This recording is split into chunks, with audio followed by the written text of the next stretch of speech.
바울은 갈라디아 교회 성도들을 향해서 오늘 본문에 보니까 너희도 나와 같이 되기를 구하노라. 너희도 나와 같이 되기를 구하노라. 이렇게 권면합니다. 오늘 갈라디아서 4장 12절에 보면 형제들아 내가 너희와 같이 되었은즉 너희도 나와 같이 되기를 구하노라. 너희가 내게 해롭게 하지 아니하였느니라 라고 말씀합니다. 여기 구하노라, 구하노라고 하는 말이 이렇게 밋밋하게 들릴 수 있습니다. 그저 요구한다 또는 원한다 뭐 그런 뜻으로 이렇게 받아들일 수 있는데 실제 그 구한다고 하는 말, 우리말로 번역된 구한다고 하는 말은 영어 번역이 더 그 뉘앙스가 좀 맞는 것 같아요. 그래서 I beg of you 그랬거든요. 그것은 이 구걸하다시피 이렇게 마치 구걸하는 것처럼 간절하게 그 상대방을 향해서 지금 자기 그 말을 좀 들어달라 부탁하는 그런 표현이죠. 이제 사도 바울은 갈라디아 성도들도 바울과 같이 되기를 원한다, 구한다 그러면서 이렇게 시작하죠. 형제들아, 형제들아. 형제들이라고 하는 것은 그 가장 가까운 그런 가족의 개념이잖아요. 그렇죠? 형제 그러면 친밀하고 그리고 서로 이렇게 아끼고 사랑하는 그런 관계에 부르는 호칭이잖아요. 형제, 형, 동생. 사람들 그 친한 사람들을 보면 그 형, 동생, 형, 아우 그런 표현을 쓰죠. 친한 사람들은 혈통으로는 형제 자매가 아니지만 혈통으로 형제 자매 못지않게 가깝다, 친밀하다 그런 의미로 사용할 때 형제 자매라고 하는 표현을 사용합니다. 지금 왜 이 형제들아라고 하는 호칭에 대해서 살펴보는가 하면 갈라디아 교회 성도들이 거짓 교사들의 거짓된 가르침에 거짓 복음에 미혹되어서 사도 바울이 전하는 복음을 거부하고 사도 바울을 배척하고 있잖아요. 그렇죠? 사도 바울은 지금 갈라디아 교회 성도들이 나를 배척하지만 그러나 나는 갈라디아 교회 성도들을 배척하지 않는다. 나는 여러분들을 형제로 생각한다. 그래서 형제들아 이렇게 부르고 있습니다. 갈라디아 교회 성도들이 비록 사도 바울이 수고하여 전한 복음을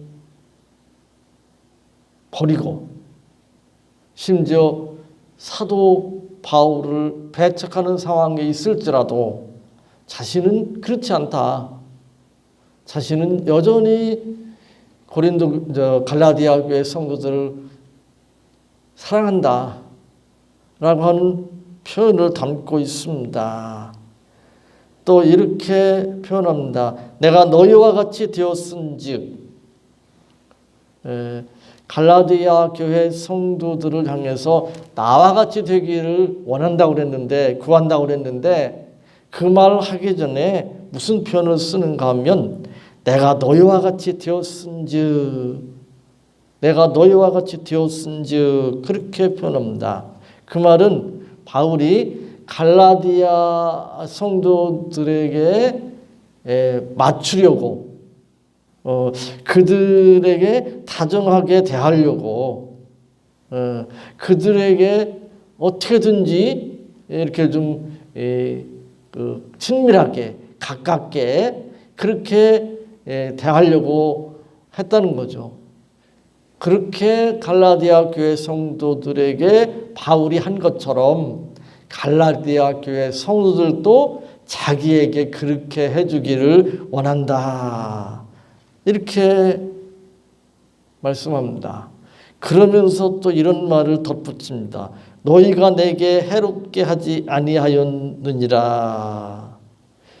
거짓 사도들의 잘못된 복음을 받아들이기 전까지 갈라디아 교회 성도들은 사도 바울에게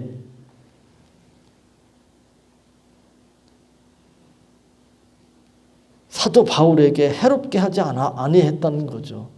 그런데 거짓 사도들이 들어와서 거짓 복음을 전했을 때 거기에 미혹되면서 이제 사도 바울에게 등을 돌리고 배척하고 있다는 사실입니다.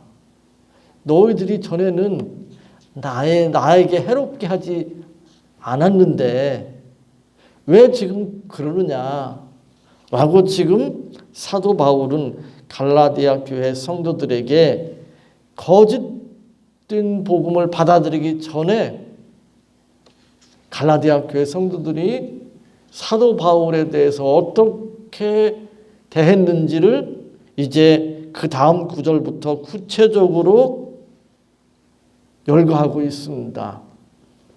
13절로 15절에 보면 내가 처음에 육체의 약함으로 말미암아 너희에게 복음을 전한 것을 너희가 아는 바라. 너희를 시험하는 것이 내 육체에 있으되 이것을 너희가 업신여기지도 아니하며 버리지도 아니하고 오직 나를 하나님의 천사와 같이 또는 그리스도 예수와 같이 영접하였도다. 너희의 복이 지금 어디 있느냐? 내가 너희에게 증언하노니 너희가 할 수만 있었다면 너희의 눈이라도 빼요 나에게 주었으리라. 이 구절에 보면 이 갈라디아 교회 성도들이 바울에게 어떻게 대했는지를 한 세 가지 정도로 이렇게 열거하고 있는 것을 보게 됩니다. 첫 번째로 언급한 내용이 무엇인가 하면 사도 바울이 갈라디아 지방에 가서 복음을 전할 때에 어떤 상황이었는가 하면 육체가 약했다. 근데 단순히 약한 정도가 아니라 너희를 시험하는 것이 내 육체에 있으되 그 육체가 약한데 어느 정도인가 하면 갈라디아 사람들이 시험을 받을 정도로 몸이 약했다는 거죠. 그러니까 어떻게 하나님을 믿는 사람이 사도라는 사람이 뭐 저렇게 아프고 저렇게 막 시원찮고 뭐 이런 식의 생각을 가져서 그런 생각 때문에 복음도 거부할 정도의 그런 상황이었다는 거죠. 우리가 이제 저도 이제 그런 걸 느끼기도 하고 그러는데 목사님이 이렇게 잘생기고 말도 잘하고 이러면은 뭔가 신뢰감이 갈 수 있는데 외모도 뭐 시원치 않고 말하는 것도 뭐 어둔하고 뭐 이러면 아무래도 그가 전하는 그 복음 그가 하는 설교에 대해서 뭔가 이렇게 좀 신뢰감이 떨어지고 그러잖아요. 그렇죠? 그게 이제 인간입니다. 그가 전하는 내용이 무엇인가 보다는 그 사람의 어떤 외적인 것 때문에 그가 전하는 내용과 상관없이 신뢰하기도 하고 거부하기도 하는 그런 상황이 이제 벌어집니다.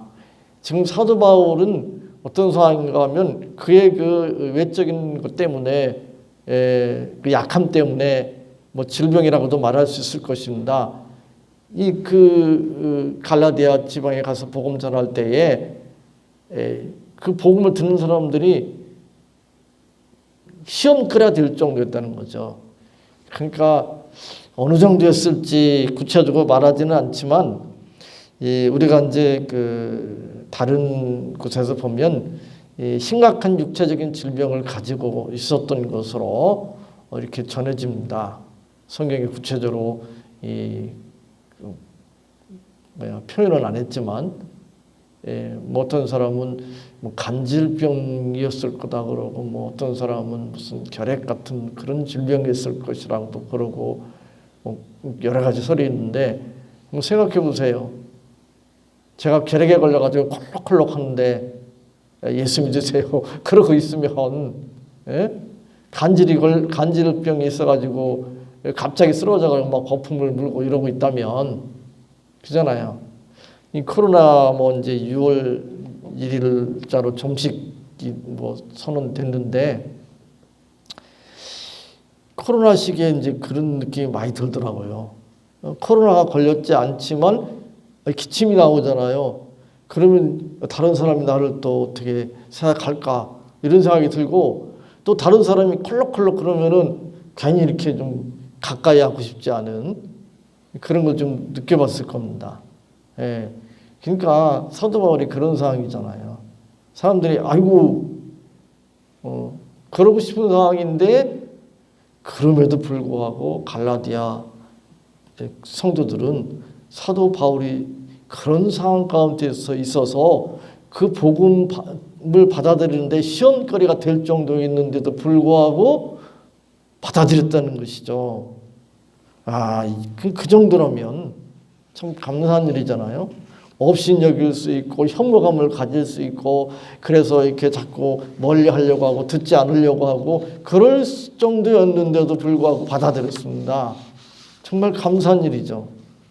그뿐만이 아니라 이제 이렇게 말합니다.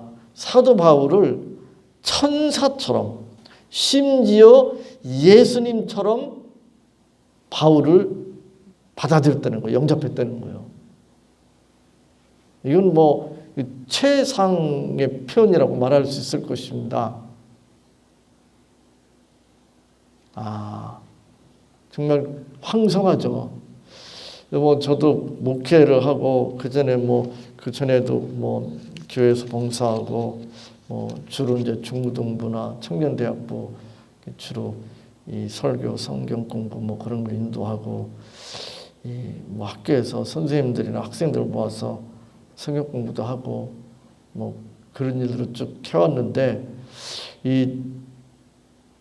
뭐 천사 정도는 아니지만, 예수님 정도는 아니지만, 제가 기대했던 것 이상으로, 생각했던 것 이상으로 이렇게 뭐 대우를 하고 막 이렇게 존경을 표하고 그런 일들이 이제 뭐 자주는 아니지만, 뭐 어쩌다지만 그런 일이 이제 있을 때 전 참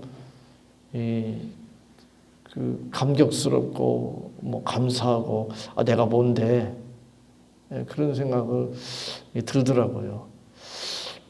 어제 어떤 목사님 70이 돼가지고 은퇴식을 하는데, 그 목사님이 성도들이 자기한테 참 해준 것에 대해서 돌아보면서 울컥해가지고 이렇게 눈시울이 뜨거워지는 그런 모습을 보았습니다. 자기가 참 부족하고 뭐 그런데 자기가 그동안 목회 잘하고 또 아름답게 은퇴할 수 있도록 성도들이 도와준 것에 대해서, 그리고 그분이 이제 이 책을 10여 권 출판했는데, 이 교회에서 출판사를 만들어 가지고 이 교회에서 그 모든 비용을 다 대줬다 그런 이야기를 하더라고요. 지금까지 어쨌든 출판 그 기념회까지 같이 겸해서 했는데, 그러면서 이 전도운동 한다고 이 주일만 와서 설교하고, 나머지는 다 장로 또 부교육장한테 맡기고 그랬는데도 다 이해해주고, 자기 다 받아주고 뭐 그런 것에 대해서 감사하면서 울컥하는, 뭐 그럴 것 같아요. 자기가 참 잘난 것도 없는데, 물론 뭐 다른 사람이 볼 때는 잘난 것 많이 있긴 하지만 자기 자신이 볼 때 많이 부족한데, 그런데도 불구하고 나를 그렇게 대우해주고 나를 도와줬으니 정말 감사하지 않은가. 지금 바울이 그 얘기를 하고 있습니다. 자기를 천사처럼, 자기를 예수님처럼 영접했던 갈라디아 교회 성도들을 지금 상기시키고 있습니다. 이제 세 번째는 또 이런 이야기를 합니다. 바울을 위해서라면 자신들의 가장 소중한 눈까지라도 뺏어 줄 만큼 바울을 사랑했다. 이거 요즘 무슨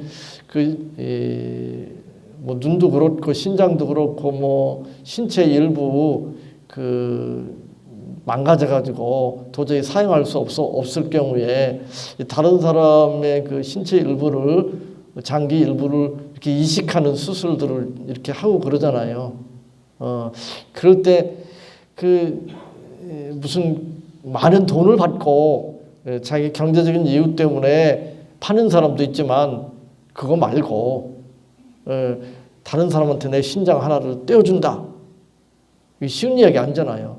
난 눈이 두 개가 지금 멀쩡한데 상대방이 지금 시력을 다 잃게 됐다. 그래서 내가 눈 두 개인데 하나 있어도 좀 불편하게 하겠지만 살 수 있으니까 하나를 그 사람한테 주겠다. 이거 보통 사이 아니면 할 수가 없는 거잖아요. 그 정도면 대단하게 상대방을 아끼고 사랑하는 거잖아요. 그건 참 이 가족이 아니면 아주 친한 어떤 사이가 아니면 사실 어려운 이야기인데 갈라디아 교회 성도들이 그렇게 할 정도로 사도 바울을 사랑했다는 것입니다. 이게 왜 이런 이야기를 하는 거죠? 아니 당신들이 나한테 이렇게 대하지 않았느냐. 근데 지금 왜 그러냐죠. 지금 왜 그러냐고. 지금 왜 나를 배척하는가. 나를 대적하는가. 왜 돌변해서 사도 바울을 원수처럼 취급하는가. 왜 사도 바울을 원수처럼 취급하는 거죠? 왜 배척합니까? 16절에 보면 이렇게 말씀합니다. 그런즉 내가 너에게 참된 말을 함으로 원수가 되었느냐? 그런즉 내가 너에게 참된 말을 함으로 원수가 되었느냐? 이유는 하나밖에 없잖아요. 왜냐하면 사도 바울이 전하는 복음이 참된 복음이에요. 그게 참된 말씀이에요. 참된 말이에요. 그런데 거짓 사도들이 들어와서 거짓 복음을 전했어요. 그리고 그 거짓 복음에 혹해서 미혹이 되어서 넘어가 버렸어요. 그래서 거짓 복음이 참된 복음으로 아니까 사도 바울이 전한 복음은 어떻게 되는 거죠? 거짓 복음이 되어버리는 거잖아요. 근데 사도 바울이 그러는 거예요. 내가 너희에게 전한 복음은 참된 복음이다. 내가 너희들에게 참된 복음을 전한 것 때문에, 내가 너희에게 참말을 한 것 때문에 나를 미워하느냐, 나를 대적하느냐, 나를 원수로 취급하느냐. 너희들이 과거에는 그러지 않았는데 그 거짓된 사도들이 와가지고 전한 그 거짓된 복음을 듣고 그럴 수 있느냐. 이렇게 갈라디아 교회 성도들에게 지금 호소하고 있습니다. 우리 주변에 같이 신앙생활 하다가 이단에 빠진 사람들이 있습니다. 대부분 90% 이상은 이 교회 다니던 사람들이 이단에 빠지거든요. 제가 전에 어떤 이단에 이렇게 들어가서 몇 년 동안 다닌 적이 있는데 보니까 거의 교회에서 장로님, 권사님, 시사님 이런 사람들이에요. 90%는 그런 것 같아요. 신천지도 마찬가지예요. 여호와 증인도 마찬가지고. 그 이단들이 그 사람들의 선교 대상은 누구인가 하면 하나님을 믿지 않는, 교회 다니지 않는 사람들이 아니고 주 대상이 어딘가 하면 교회 다니는 사람이거든요. 그래서 이제 그런지도 모르겠어요.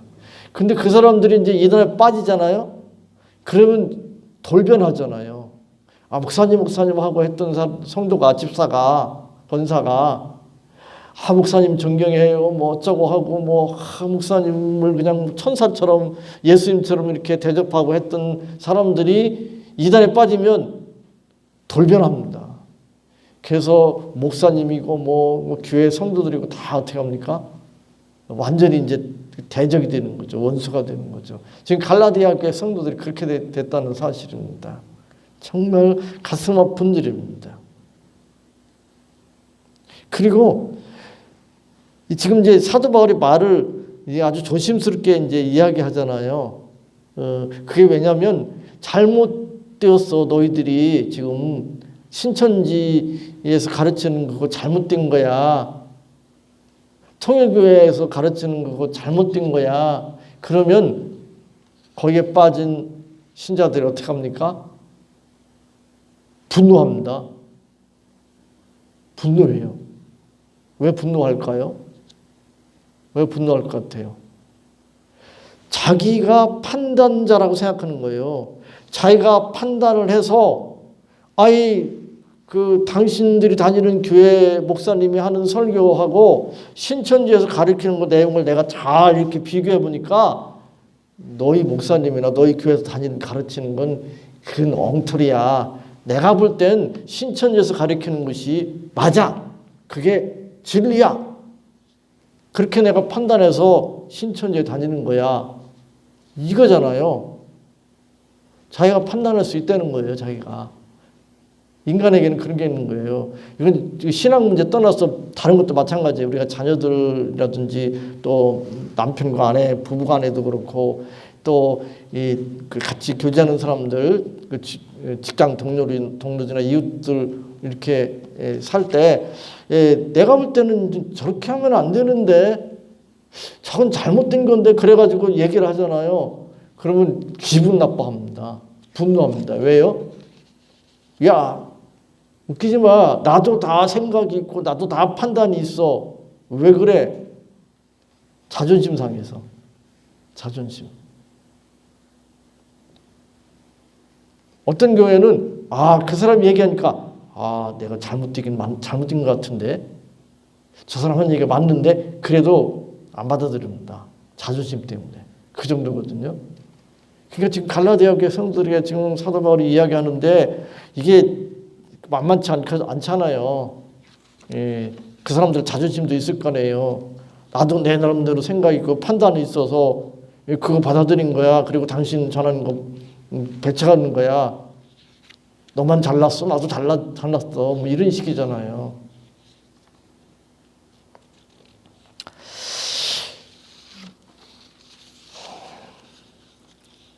그리고 이제 또 이런 생각을 가지고 있습니다. 내가 하나님을 잘 믿어보려고 어떻게든지 신앙생활 잘하려고 다르게 말하면 나쁜 의도가 아니라 좋은 의도로 내가 그렇게 한 거다. 그렇게 생각합니다. 그리고 사람들은 어떤 생각을 하냐면 내가 좋은 의도로 즉 다르게 말하면 신앙생활 잘 하려고 그런 의도를 가지고 했기 때문에 그것은 잘못이 없다, 옳다 이런 생각을 가지고 있어요. 사람들이. 앞에서 이야기한 거하고 비슷한 거예요. 자기 판단이 옳을 거라고 생각하는 거예요. 자기가 판단자라고 생각하는 거예요.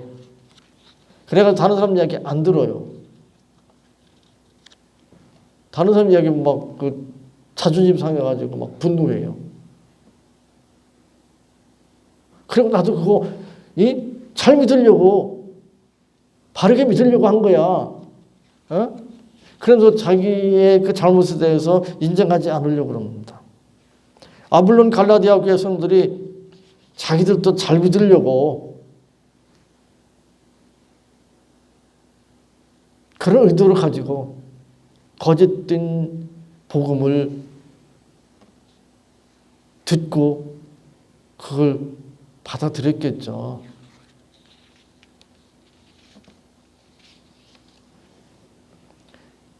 이단에 빠진 사람들 가운데 대부분은 일반 교회 다니는 사람들이라고 그랬잖아요. 근데 왜 이단에 빠지는가 하면 한마디로 말해서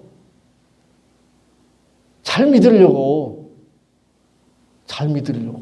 바르게 믿으려고 잘 믿으려고 거기에 빠진 거예요. 한번 이단에 빠진 사람, 교회 다니다 빠진 사람 얘기해 보세요. 그런 열심이 있어요. 그런 의도가 있다니까요. 근데 그러면 그게 옳은 거냐? 그건 아니에요. 그래서 제가 자꾸 뭐 계속하는 이야기, 반복하는 이야기가 성경 제대로 알아야 돼요. 성경 제대로. 성경 바르게 알아야 돼요. 그거 성경 바르게 모르면 그 인간의 어떤 말재간 또는 인간의 어떤 그 논리적인 설득력 그런 것에 빠지는 거예요. 전에 그런 이야기 하더라고요. 그 김일성을 만나본 사람들이 하는 이야기가 무슨 이야기를 하는가 하면 김일성이 하는 이야기가 분명히 저건 아닌데 도저히 반론을 제기할 수 없다는 거예요. 그리고 너무 설득력이 있다는 거예요. 근데 그 김일성도 그렇고 독재자들 있잖아요. 많은 사람들이 추종하는 독재자들이 있잖아요. 잘못되었는데 과거 히틀러 같은 사람도 그랬잖아요. 많은 사람들이 추종했잖아요. 목숨 걸고. 그렇게 안 하면 독재 못합니다. 사실은. 예. 근데 왜 그러죠? 언변이 뛰어난 거예요. 언변이 뛰어나. 말재간이 뛰어난 거예요. 그리고 설득력이 있는 거예요. 그리고 상대방이 그 논리에 아무 반론도 제기 못하는 거죠.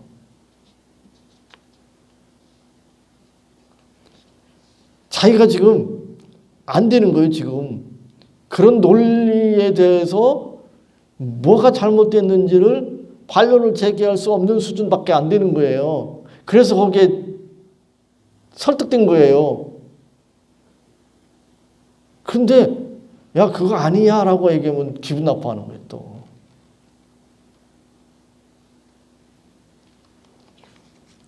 복음에 대해서 우리가 제대로 알지 못하고 잘못 배우면 이 거짓된 복음을 분별할 수 없습니다. 그래서 우리가 항상 성경 말씀을 바르게 배우고 또 바르게 신앙생활을 하는데 힘쓰고 애써야 됩니다. 그런데 우리가 성경 가지고 이게 자꾸 뭐 이야기하다 보면 쉽지가 않아요. 일반 성도들이 신학한 사람들도 쉽지가 않아요. 저도 전에 어떤 저 책을 공저로 해서 출판을 하는데 그게 제가 편집위원으로 들어가가지고 여러 번 모였는데 제가 자꾸 이렇게 이런 거 저런 거 이렇게 이거 이렇게 잘못되고 이건 이렇게 잘못됐다 이렇게 자꾸 댓글을 걸었거든요. 그래서 그런지 그 다음에 책을 출판할 때는 저를 딱 빼고 거기 같이 있는 분들이 다 목사님들이고 뭐 박사학위 가진 분들도 여럿이 되고 그러는데 이 태클 거는 게 아니고 그 주도하는 목사님이 하는 거에 대해서 뭐 그냥 끄덕끄덕 하는 수준인데 저는 자꾸 이제 구체적으로 이런 건 이래서 이것은 이래서 뭐 이렇게 해가지고 무엇에 의하면 뭐 성경 어디에 의하면 이런 식으로 해서 구체적으로 이제 하니까 이제 그 다음에는 빼는 것 같더라고요. 보니까 야 그래서 참 이게 야 인간이 그런가 이런 생각하는데 근데 쉽지가 않아요. 그분 나름대로 다 다른 신학자들한테 막사에 가진 사람들 교수한테 다 자문을 구하고 다 이렇게 유저 육목사가 자꾸 뭐 어쩌고 그러는데 에이 골치 아파 이럴 수밖에 없잖아요. 그게 무슨 얘기를 하는가 하면 이게 쉽지 않아요. 똑같은 신학 박사 학위 가졌는데도 똑같은 정통 라인에 있는 교회에 다니고 그런 신학교에서 배웠는데도 이게 이제 쉽지가 않아요. 분별하는 게. 그런데 아주 쉬운 방법이 있어요. 그런 거 막 그 신학적으로 뭐 그런 거 몰라도 성경에 대해서 막 깊은 지식이 없어도 그냥 단번에 이게 잘못된 거라는 걸 알 수 있는 방법이 딱 하나 있어요. 오늘 성경에 나와 있습니다. 17절 18절에 나와 있어요.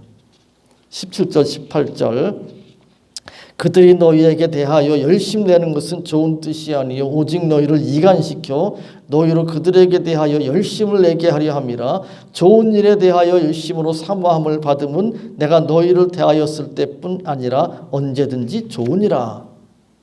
세 번역에 보면 조금 쉽게 번역이 되어 있는데 위에서 내가 말한 사람들이 여러분에게 열심을 내는 것은 좋은 뜻으로 하는 것이 아니라 여러분을 내게서 떼어놓아서 여러분으로 하여금 자기네들을 열심히 따르게 하려고 하는 것입니다. 그런데 그들이 좋은 뜻으로 여러분에게 열심을 낸다면 그것은 내가 여러분과 함께 있을 때뿐만 아니라 언제든지 좋은 일입니다. 사람들은 열심을 내면 그게 좋은 것이다 이런 생각을 할 수 있는데 그건 아닙니다. 방향이 중요한 거예요. 방향이. 나쁜 것을 향해서도 열심을 낼 수 있고 좋은 것을 향해서도 열심을 낼 수 있거든요. 저 사람들 봐라 얼마나 열심을 내느냐, 얼마나 마음이 뜨겁냐, 얼마나 충성하고 헌신하냐. 그러니까 옳은 거냐? 그건 아니에요. 왜 열심 내냐? 왜 저렇게 충성하고 헌신하냐? 왜 그렇게 만드느냐? 사람들을 자기 편으로 만들기 위해서. 사도 바울 편이 아니라 자기들 편으로 만들기 위해서. 그게 거짓 교사들이 한 짓이잖아요. 그리고 자기 편으로 만들어서 결국은 뭡니까? 자기 욕심, 자기 이속 챙기겠다는 거예요. 그러니까 아주 간단하고 쉬운 방법은 목사든지 뭐든지 간에 저 사람이 지금 잘못된 거냐 옳은 거냐라는 것을 구별하는 것은 자기 편 만들기 위해서 자기 욕심 채우기 위해서 저는 전에 그런 이야기를 한 적이 어떤 선교회에서 그 선생님들하고 목사 안수 받은 선생님들하고 또 후원하는 그 주로 제자들이더라고요. 만들어서 이게 선교회를 만들어가지고 하는데 한번 설계달라고 해서 설교를 하는데 그 처음에 이제 시작할 때 설립할 때 그런 이야기했어요. 열심도 좋고 충성도 좋고 헌신도 좋은데 제발 자기 왕국 건설하지 말라. 목사도 얼마든지 그럴 수 있잖아요. 사람들 다 자기에게 관심을 끌어모으고 자기를 뭐 이렇게 떠받들게 만들고 그리고 또 자기 어떤 그 욕망이 있는데 그것을 이렇게 채우기 위해서 얼마든지 성도들을 막 다구칠 수 있고 막 열심을 내게 만들 수도 있고 또 성도들에게 막 뭐 다 챙기고 뭐 막 성도들을 이렇게 좀 뭐 보살펴도 주고 뭐 이럴 수도 있잖아요. 근데 그거 하면 이단들이 그러잖아요. 나한테 막 잘해줘. 뭐 나 어려운 건 막 도와주고 말이지. 얼마나 막 또 그 사람들 헌신적인지 충성하고 그러는지 뭐 그러면서 그게 뭐 잘못될 수 있는가 이렇게 생각하잖아요. 그거 아니잖아요.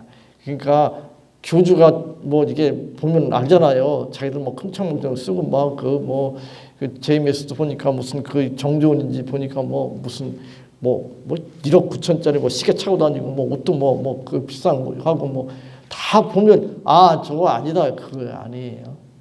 그건 아닌 거예요. 그러니까 아주 쉽게 구별할 수 있는 방법 중에 하나가 그거예요.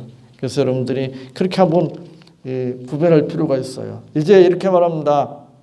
이제 사도 바울이 이제 무슨 이야기를 하는가 하면 19절에 나의 자녀들아 너희 속에 그리스도의 형상을 이루기까지 다시 너희를 위하여 해산하는 수고를 하노니 이제 안 믿던 그들에게 복음을 전해서 예수를 믿게 하려고 해산하는 수고를 했습니다. 어떤 수고보다도 비교할 수 없는 것이 해산의 수고잖아요.